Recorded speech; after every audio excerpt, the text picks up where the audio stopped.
नमस्कार। चलिए आज सीधी बात करते हैं। आज की इस खास चर्चा में हम सेबी चेयरमैन तुहिन कांता पांडे के उस मास्टर प्लान यानी रोड मैप को डिकोड करेंगे जो भारत के पूरे फाइनेंशियल सिस्टम को पलट कर रख सकता है। हम शायद भारत में एक बहुत बड़ी कॉर्पोरेट बॉन्ड क्रांति की शुरुआत देख रहे हैं और ये कैसे होगा, आइए समझते हैं। इस चर्चा को हमने 6 अहम हिस्सों में बांटा है। सबसे पहले देखेंगे इक्विटी मार्केट का मौजूदा दबाव, फिर कॉर्पोरेट बॉन्ड्स के बेसिक्स समझेंगे, उसके बाद सेबी के लिक्विडिटी और ईटीएफ यानी ईटीएफ सुधारों पर बात करेंगे। ब्लॉकचेन टोकनाइजेशन के नए प्रयोग को जानेंगे, छोटे यानी रिटेल निवेशकों की ताकत समझेंगे और आखिर में बात करेंगे उन जोखिमों की जो भविष्य में आ सकते हैं। चलिए आगे बढ़ते हैं। तो शुरुआत करते हैं हमारे पहले हिस्से से, इक्विटी मार्केट का दबाव। आखिर अभी इसी वक्त इस बदलाव की जरूरत क्यों आ पड़ी?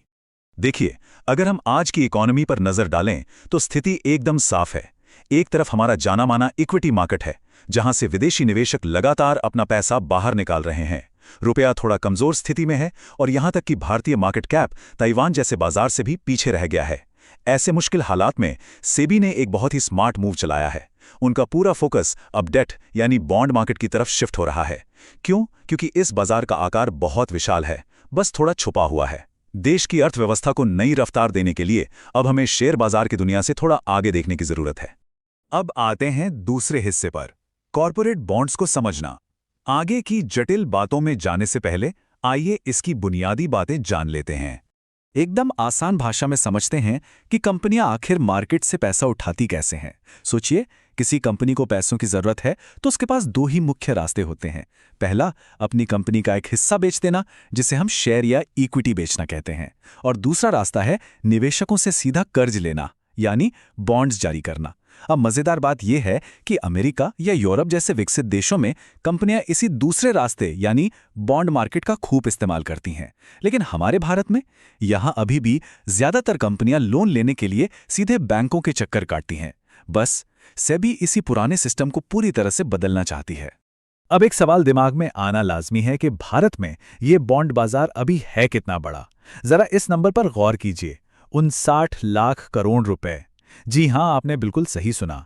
पिछले 10 सालों में भारत का कॉर्पोरेट बॉन्ड मार्केट इतनी खामोशी से और इतनी तेजी से बढ़ा है कि आज ये 59 लाख करोड़ रुपए का हो चुका है। सच मानिए, ये कोई छोटा मोटा आंकड़ा नहीं है। और एक और बेहद चौंकाने वाला फैक्ट बताता हूं। फाइनेंशियल ईयर 2026 के अनुमान और ट्रेंड्स अगर हम देखें तो बॉन्ड मार्केट से जुटाई जाने वाली कुल रकम इक्विटी मार्केट से जुटाई गई रकम के मुकाबले लगभग 2 गुनी है। मतलब कंपनियों ने शेयर बाजार से जितना पैसा उठाया, उससे डबल पैसा बॉन्ड बाजार से उठाया। ये एक बहुत बड़ा सबूत है कि हमारे कॉर्पोरेट दिग्गज पहले से ही इस बदलाव को अपना चुके हैं और वो शेयर से ज्यादा बॉन्ड्स पर भरोसा जता रहे हैं। अब बात करते हैं तीसरे हिस्से की, सेबी के लिक्विडिटी और ईटीएफ सुधार, जो इस बाजार की मुख्य समस्याओं का समाधान करेंगे। अब आप सोच रहे होंगे कि अगर ये बाजार इतना बड़ा है तो आम लोग इसमें निवेश क्यों नहीं करते? दिक्कत क्या है? दिक्कत ये है कि फिलहाल ये बाजार इलिक्विड है। मतलब यहां बॉन्ड खरीदना और बेचना आसान नहीं है। इसमें सिर्फ बड़ी बड़ी AAA, AAA रेटिंग वाली विशाल कंपनियों का ही दबदबा है। सोचिए, किसी के पास एक बहुत ही शानदार कंपनी का बॉन्ड है, लेकिन जब उसे अचानक पैसों की जरूरत पड़ती है और वो उसे बेचने जाता है तो बाजार में कोई खरीदार ही नहीं मिलता। कितनी अजीब बात है ना? इसी मुसीबत को खत्म करने के लिए सेबी मार्केट मेकिंग का कंसेप्ट ला रही है। ये एक ऐसी संस्था होगी जिसका काम ही ये होगा कि वो हर वक्त बॉन्ड खरीदने और बेचने के लिए तैयार रहे। अमेरिका और ब्रिटेन में ये सिस्टम पहले से काम कर रहा है और अब भारत में भी ये निरंतर लिक्विडिटी सुनिश्चित करेगा। और आम निवेशकों के लिए सेबी बॉन्ड ईटीएफ और डेरिवेटिव्स पर बहुत जोर दे रही है। ये बिल्कुल आपके म्यूचुअल फंड की तरह ही काम करता है। मतलब आप कम पैसों के साथ भी शुरुआत की जा सकती है। आपका पैसा किसी एक कंपनी में लगने की बजाय अलग अलग बॉन्ड्स में बढ़ जाता है, जिससे जोखिम काफी कम हो जाता है। लेकिन हाँ, एक बात का ध्यान रखना जरूरी है, ये पूरी तरह से रिस्क फ्री नहीं है। अगर अर्थव्यवस्था में ब्याज दरें यानी इंटरेस्ट रेट्स बढ़ते हैं तो पुराने बॉन्ड्स की कीमतें गिर सकती हैं। इसलिए इसे बिल्कुल आंख मूंद कर सेफ इन्वेस्टमेंट मान लेना कोई समझदारी की बात नहीं होगी। चलिए अब थोड़ी फ्यूचर की तकनीक पर बात करते हैं। हमारा चौथा हिस्सा है ब्लॉकचेन टोकनाइजेशन का प्रयोग यानी हाईटेक डेट। सेबी अब मार्केट के बुनियादी ढांचे को एकदम मॉडर्न बनाने के लिए एक बहुत बड़ा टेक्नोलॉजिकल जंप लेने वाली है।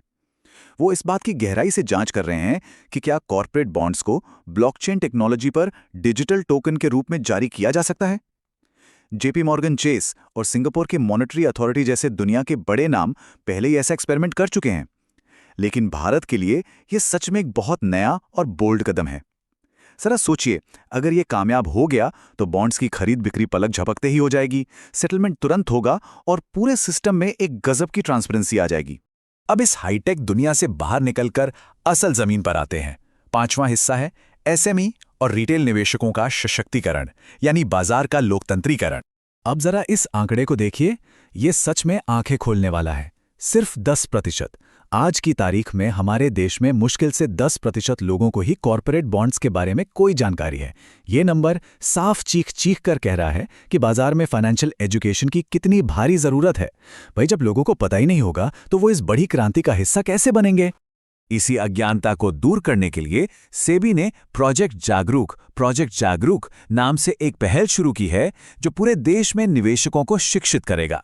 इसके अलावा सेबी छोटी और मंझोली कंपनियों यानी एसएमए के लिए भी दरवाजे खोल रही है, ताकि वो भी बैंक के भरोसे बैठे बिना सीधे मार्केट से फंड जुटा सकें।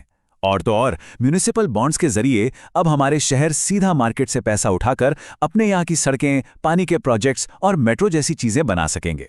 इसे कहते हैं असली मायनों में बाजार का फायदा आम जनता तक पहुंचाना। लेकिन किसी भी एनालिसिस को पूरा तब तक नहीं माना जा सकता जब तक हम उसकी असलियत न परखें। तो आते हैं अपने छठे और आखिरी हिस्से पर, भविष्य के बाजार जोखिमों को समझना, एक रियलिटी चेक। हमें इन सुधारों को एक बैलेंस्ड नजरिए से देखना होगा। चलिए इन चुनौतियों पर जरा ध्यान देते हैं। सिर्फ कागजों पर नियम बदल देने से रातों रात कोई जादू नहीं हो जाता। चुनौतियां आज भी बहुत वास्तविक हैं।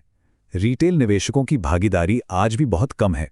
सेकेंडरी मार्केट में लिक्विडिटी अब भी सूखी हुई है, मतलब पुराने बॉन्ड्स को बेचना आज भी एक बड़ा संघर्ष है। और सबसे बड़ा डर है क्रेडिट रिस्क।